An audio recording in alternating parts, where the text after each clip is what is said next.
It's another edition of Time About the Movies, and today we're taking a look at the films of April 14th, 2000. We got 4 movies to look at today, so let's just go ahead and jump on into it. We'll start off with the biggest new release of the weekend, and that is Sandra Bullock in 28 Days.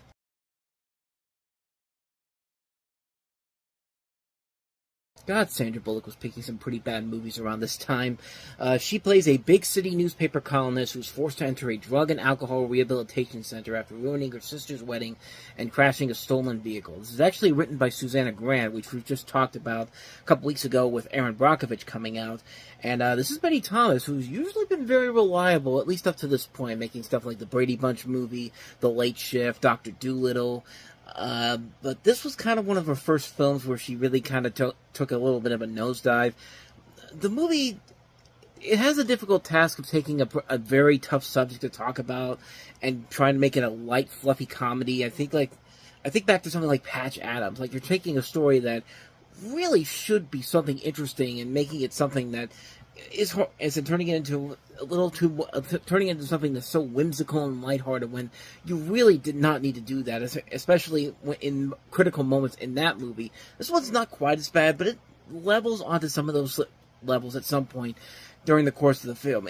What I'm trying to say here is that it's close enough where it could almost be compared somewhat to Patch Adams, but luckily not as offensively bad as that movie is. But this one, it's just trying too hard to figure out what kind of a tone it wants to take. If it wants to do the story right, you have to be a little bit more serious about it. You have to be more of a even kind of a dark comedy to it. You can't be this light, fluffy, romantic comedy here, which it tries to do at some points here, and it just really, it doesn't work. And it has a lot of good talent involved in here. I mean, you've got Viggo Mortensen, Dominic West, Elizabeth Perkins, Steve Buscemi, Alan Tudyk, Michael O'Malley, Renee Santoni, Maureen Jean-Baptiste, Margaret Martindale, Diane Ladd.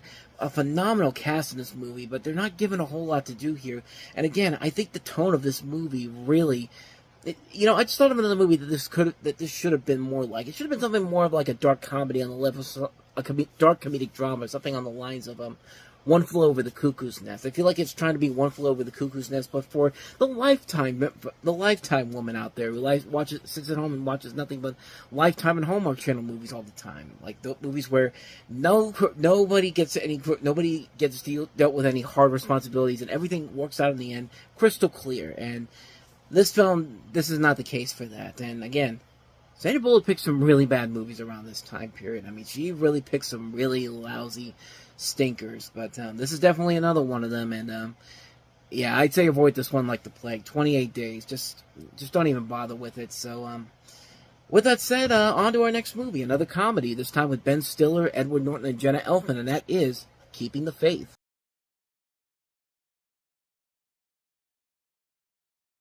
So you have a story here with Ben Stiller and Edward Norton playing these two priests. They're Jewish and Catholic, respectively. They grow up to become both a rabbi and a priest. And this woman named Anna, played by Jenna Elfman, who they knew when they were younger, comes back to town as a stunning woman. Jake is up to the head to be the head of the synagogue. He's not married, which doesn't make his appointment any easier. Jake finds himself attached to Anna because she's not Jewish. He can't marry her, but because she's not Jewish, I should say, he can't marry her, as it would make his appointment less likely. Brian also finds himself attracted to Anna, but the priester doesn't allow that. Their friendship is strained when each learns of the other's feelings for her, and hilarity ensues. Even though this is more of a serious, dramatic, more of a dramedy in a way, this is Edward Norton's directorial debut too. And that trailer I showed you doesn't really make this movie watchable, honestly. Like, it seems like it's going more for the comedic elements to it, but watch the movie and you'd be pleasantly surprised at how actually really good it is. And it's proof that Edward Norton probably should be directing more movies. He's only made 2 movies as a director. This one and Motherless Brooklyn, which was not a good movie that came out not too long ago, honestly. But this movie is actually really well done. I feel like this was the movie that something like 28 Days was trying to be more like. Something that takes something a little bit of a more...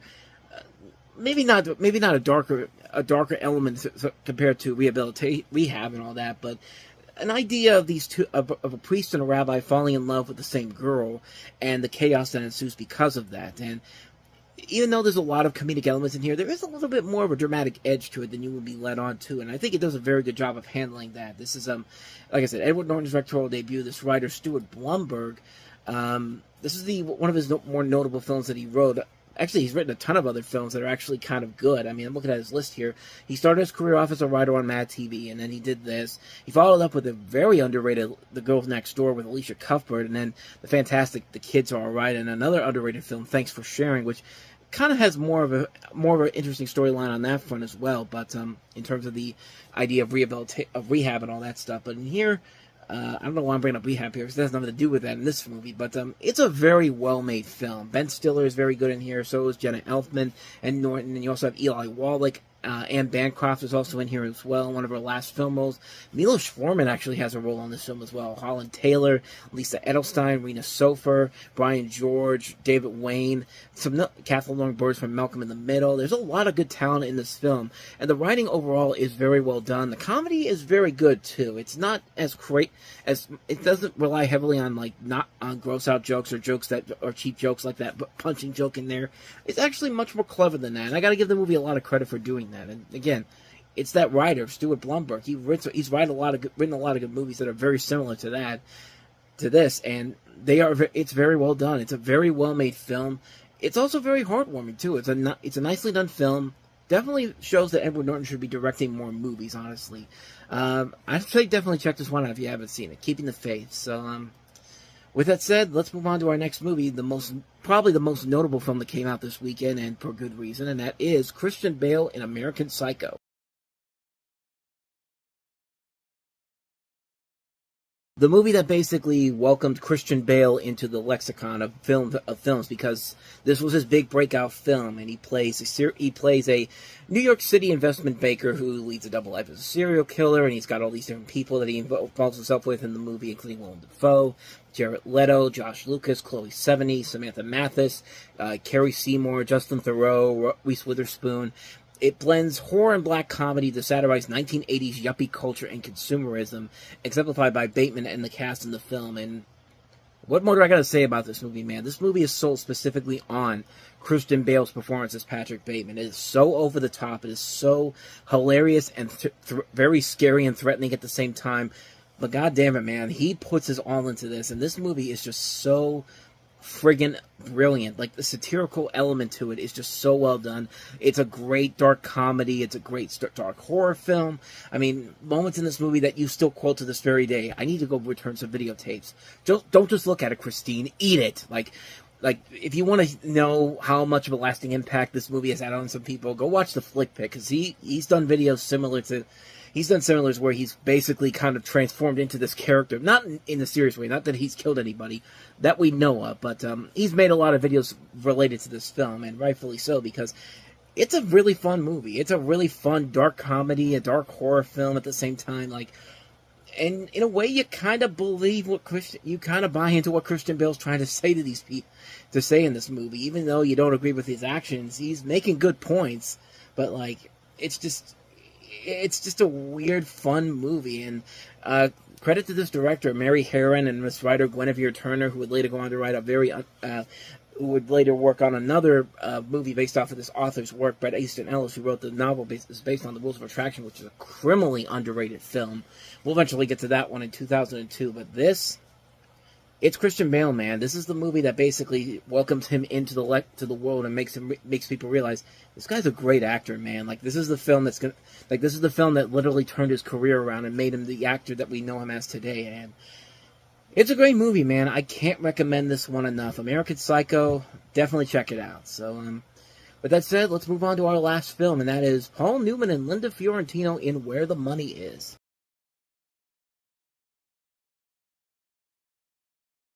So you have Linda Fiorentino as this popular nurse at a retirement home who spends her free time with her hunky, athletic husband, played by Dermot Mulroney. He was the star of the school's football team. When she was high school prom queen, he'd still do anything for her, including cleaning up the messes her ideas get them in. When a legendary bank robber played by Paul Newman has a major stroke in prison and is placed in the home, supposedly having lost all control of his body, she notices he must be in far better condition than he lets on, because he's basically trying to toy boat. I'm not going to stop now. I'm going to keep going. She notices he must be in far better condition than he lets appear and tries everything to find out. There we go.